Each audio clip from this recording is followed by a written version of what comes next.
지옥 탈출 프로젝트 헬조선 독립군 시작합니다.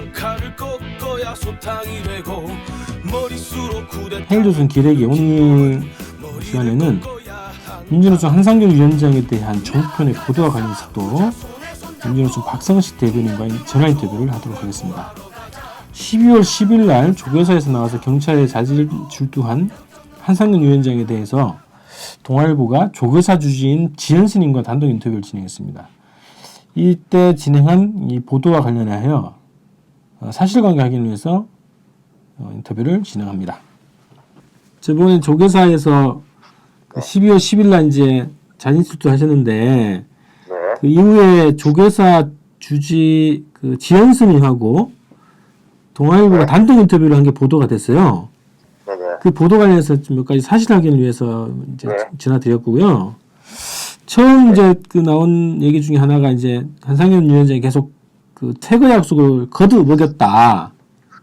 뭐 이런 얘기가 하나 있거든요. 그 관련해서 뭐 어떤 얘기가 있습니까? 저희들 민주노총은 퇴거와 관련돼서 시점을 공식적으로 약속한 바가 없어요. 예, 예를 들어서 한상균 위원장께서 개인적으로 대화하는 과정 속에서 뭐 언제까지 좀 기다려달라 라고 하는 정도의 표현을 하실 수 있습니다. 근데 그 의미는 저희들은 2차 총궐기에 거치와 관련된 입장을 밝히겠습니다라고 하는 어떤 그런 이제 약속을 표명한 바가 있죠. 그리고 또 6일날 그 관련된 입장을 밝혔고요. 예.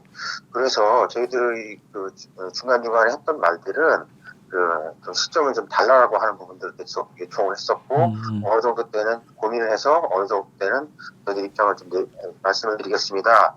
이렇게 이제 얘기를 했던 것이지, 자, 어느 시점에 저희들이 나가겠습니다. 이렇게 말씀을 드린 적은 없어요. 예. 그리고 두 번째가 이제 조교사 신도혜를 폭력 집단으로 매도했다. 이런 주장을 하거든요. 그 부분에 있어서는 30일날 그 사건이 발생됐는데, 30일날 저희들이 오히려 말을 아꼈습니다. 그 세부적으로 그 안에서 어떤 회의가 이루어졌는지를 얘기하지 않고, 거기에 대해서 상당한 유감 표명을 한 바가 있고요. 그런데, 오히려 그쪽에서 거짓말을 하고 했어요. 그날 그 간음전에 난입해서 아무런, 완력을 행사하지 않았다. 라고 얘기를 이제 한 거죠. 그 당시에 들어갔던 신도분들께서. 그런데 그건 추후 거짓말임이 확인이 됐잖아요. 그러면서 그런 일부 신도분들의 말을 인용해서 뭐 언론에서 갖가지 이제 보도가 나오기 시작하니까 저희들이 그 다음날 바로 구체적인 상황에 대해서 사실을 밝혔죠. 예. 그래서 심지어 신발을 신고 가는 전에 숙소에 들어와가지고 위원장을 눕힌 다음에 옷 찢고 끌어내는 과정에서 뭐 이런 일이 있었다. 사진 촬영까지 했다. 그리고 경찰과 스스로 그런 일을 하면서 경찰과 계속 연락을 했다. 이런 얘기를 저희들이 이제 밝혔단 말이죠. 예. 그런 점에 있어서 저희들은 얘기를 하면서 일부 신도분들 그리고 거기에 참여했던 10여 명 분들이 다 신도인지도 모릅니다. 그렇죠.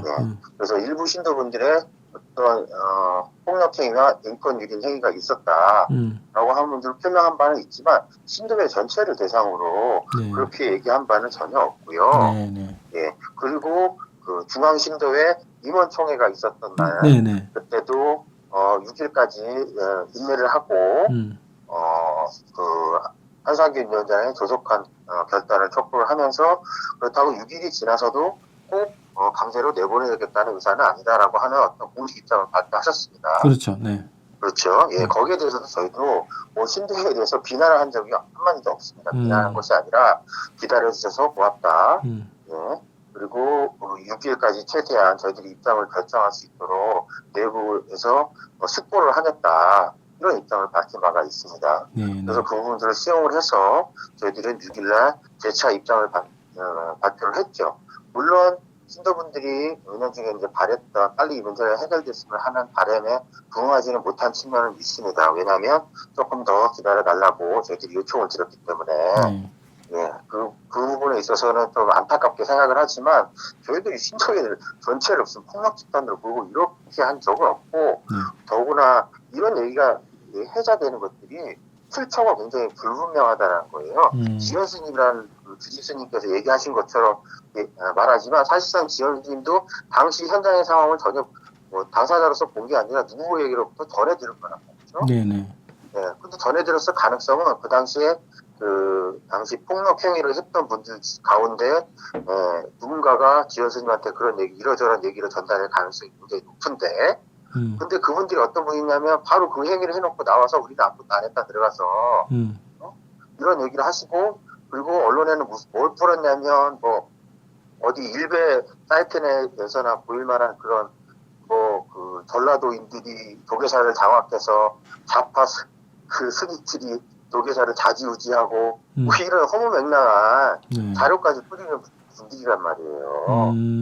근데 이런 분들의 말에 근거해서 지현 스님이 아무리 개인적으로 보수적 성향을 갖고 있다 할지라도 그런 말씀을 하시는 거는 부적절하다라고 보이고요.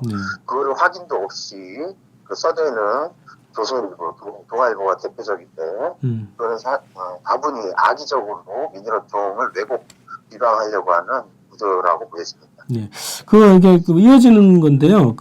신도회와 몸싸움이 벌어졌는데, 이 과정에서 스스로 옷을 벗고 팬티 바람을 보태서 연로한 여성 보살들이 기겁을 하면서 큰 충격을 받았다. 이런 주장까지 나왔거든요. 그게 또 말이 안 됩니다. 저희들이 어디 저작거리에서 술 취한 사람들이나 할 행위를 민주노총 위원장이 한다는 것 자체가 상상할 수 없고요. 당시 상황은 그분들이 문을 열고 들이닥쳐서 신발을 신고 남자분들을 중심으로 위원장을 제압을 하고 막 사진을 자꾸 끌어내면서 옷이 찢어졌고 그러면서 옷이 벗겨지는 거예요. 겉옷들이 거의 다. 그리고 나서 그것을 사진을 찍어요. 그래서 경악한 게 아니라 사진을 찍습니다. 사진을 찍어가지고 나가지 않으면 이거 올려가지고 망신지겠다. 이런 말도 하고, 경찰하고 전화해가면서 지금 끌고 갈 테니 차 대기시켜서 실어가라, 이런 말까지 한단 말이죠. 이게 분명한 사실인 것인데, 근데 이런 사실이 있음에도 불구하고 그들은 나와가지고 우리는 아무런 아역도 행사하지 않았다라고 하고 거짓말을 했잖아요. 이걸 다 드러난 거거든요. 알겠습니다. 이게 마지막으로 다른 이번에 구속된 위원장님 관련해서 경찰이 이제 발표한 내용을 보면 일부 간부들, 한상균 위원장님 포함해서 일부 간부들에 대해서 소유주의 적용을 이제 검토하고 있다고 하면서 이런 얘기를 했습니다. 한 위원장이 민주노총 위원장으로 당선되고 1년간 폭력 시위를 준비한 정황이 있고, 한 위원장을 포함해서 장기간 조직적으로 시위를 준비한 것으로 드러난 민주노총 간부와 다른 단체 대표 등 서너 명에 대해서 소유죄를 적용할 수 있을 것으로 보고 있다. 이제 이런 입장을 밝혔는데, 이거에 대한 입장을 좀 얘기해 주시죠. 일단 경찰 쪽에서 제시하는 준비 기간의 시점부터가 잘못됐습니다. 경찰은 작년부터 저희들이 마치 폭력 시위를 준비한 것처럼 보도자료를 발표했단 말이죠. 전혀 사실이 아니고요. 작년 이맘때는 저희들이 민주노총이 직선제 준비가 직선제 실시로 다른 것을 생각할 여유조차가 없었고요. 한상균 위원장께서 당선이 되시면서 발표를 한 것은 저희들이 하반기에 총궐기를 하겠다, 이런 말은 단 한마디도 꺼낸 바가 없고, 총파업에 대해서는 언급한 바는 있습니다. 그래서 저희들이 4월 달에 4월 24일 날 선제 총파업, 유동계약을 막아내기 위한 선제 총파업을 하는데 또한 모든 역량을 쏟아부은 바가 있고요. 그때까지도 총궐기에 총자도 나온 바가 없고요.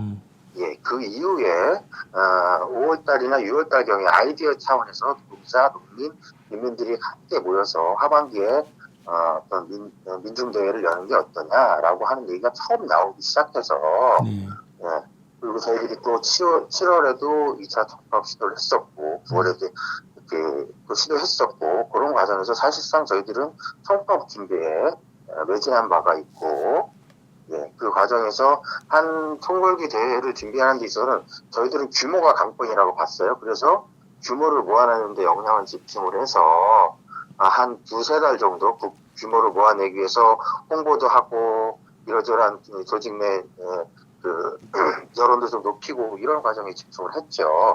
그래서 유례없는 많은 인원이 결국은 모였습니다. 네. 근데 이제 그 전체 과정을 마치 폭력 시위를 만들 목적으로 그것을 준비한 것처럼, 그리고 시점도 완전히 틀리고요. 오히려 그 부분에서는 경찰의 정보력이 문제가 있다라고 보여지는데, 그렇게 이제 매도를 하고 있는 거죠. 그러면서 뭐 한 1년여 기간을 그 한국 사회의 소요를 일으키기 위해서 준비한 것처럼 얘기를 하는데, 이렇게 소요죄까지 얘기하는 뭐 의도는 저는 그 다른 데 있다라고 보는데, 가령 현재 지금 위원장한테 주어지고 있는 특수 공무원 집행 방해 치상죄라고 하는 부분들은 개인에게 이게 적용이 되면 형량이 높아요. 소요죄보다 형량이 높다고 합니다.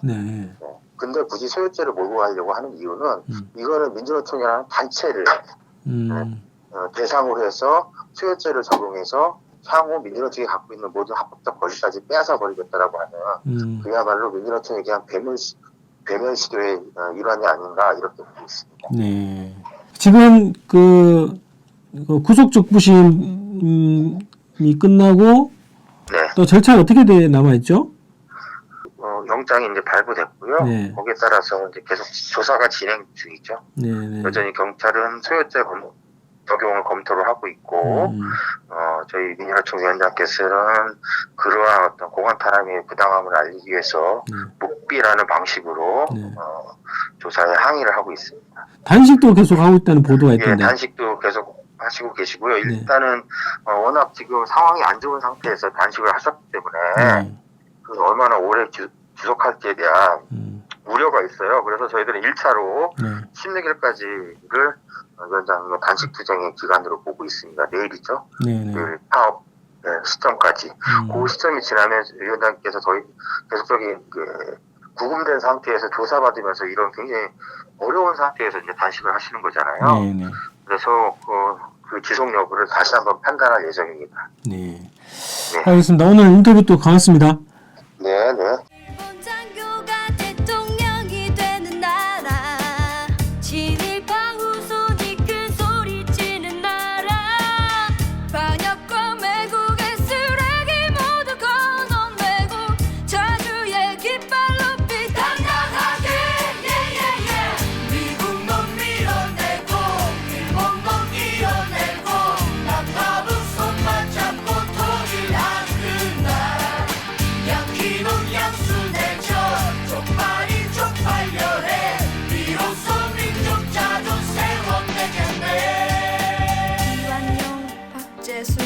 권중현, 이지용, 이근택, 송병준, 박경효, 김윤식, 이주혜, 이두황, 우범선, 이진호, 김태석, 김덕기, 정봉덕, 김서원, 정훈, 최남선, 김환란, 이인지, 이광수, 김동인, 주요한, 김동환, 모윤숙, 유치진, 홍나파, 현재명, 김기창, 정춘수, 조선